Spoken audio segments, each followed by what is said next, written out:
Bone here, and today I'm going to be talking about the F-2000. It's a great gun for a lot of situations, but when it comes to long range, it lacks. At longer ranges, it lacks. When you fire the first time at long range, it has a higher first shot multiplier, making it harder to control with that just first shot, meaning you miss more as it goes up rapidly. Its side-to-side recoil is quite manageable as long as you have a muzzle brake on. I think it does great with an angled foregrip that helps reduce that first shot multiplier. In the long run, it's my most favorite gun probably. It's just a great gun for a lot of situations, best in close quarters like Operation Metro. The attachments I don't think are best for it are the laser sight and flashlights, and also the tactical light.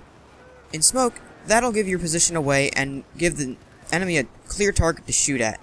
Even at longer range, it doesn't work that well with the flashlight because there are a lot of maps that don't really have a good spot to use a flashlight or a laser in.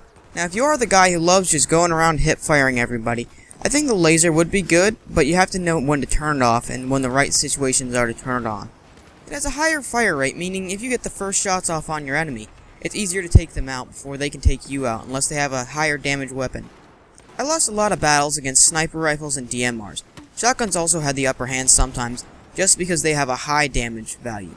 I do think having a 30-round clip really suits the gun well. It gives you enough ammunition to shoot down at least 2 or 3 enemies with just some spray and pray tactics. Tap firing is far more effective on most cases against the enemy. Some enemy would just fire full auto at me and miss quite a few shots. If you tap fire, it remains more accurate and you can hit your enemy more times, taking them out before they take you out. My preferred attachment setup for it was the angled foregrip to reduce the first shot recoil, and also the muzzle brake to reduce the side-to-side recoil. This made it quite accurate when I was shooting at the enemy.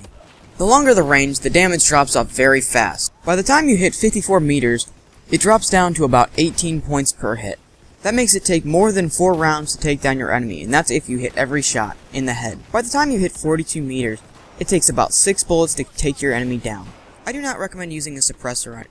Its muzzle velocity before suppression is 600 meters per second. But when you drop it to suppressed, it drops down to 320 meters a second. It has a longer reload time of 3.9 seconds when it's empty. When you have 1 round left in the chamber, it drops down to 2.7 seconds. But this lost me a lot of firefights when trying to reload in the wrong time. Having a first shot multiplier of 3, it makes it harder to use without the angled foregrip to reduce that first shot. I find it's one of the best guns in the assault class, just because its fire rate and damage values match up pretty evenly. Sometimes I found it hard to find the right reload time. In most cases I was able to reload in between firefights, but some cases I was being pinned down and it was not really a good time to reload at any time. I found it worked best in close quarters maps like Metro and Operation Locker, just because they're so small and it's just easy to engage at short distances. In my opinion, I think the F-2000's custom scope is the best. It has a very clear image. The only downside is it has a rather large metal housing around it. Like the Coyote Red dot sight, that has a very small one. In some cases that lost me some firefights, but in most cases I was able to take out the enemy and see the others just around the scope. I do think the muzzle brake and angled foregrip really helped manage the recoil. At longer ranges I was able to take out the enemies even with the recoil and first shot multiplier being high. That's all for this update. Thanks for watching and see you on Battlefield.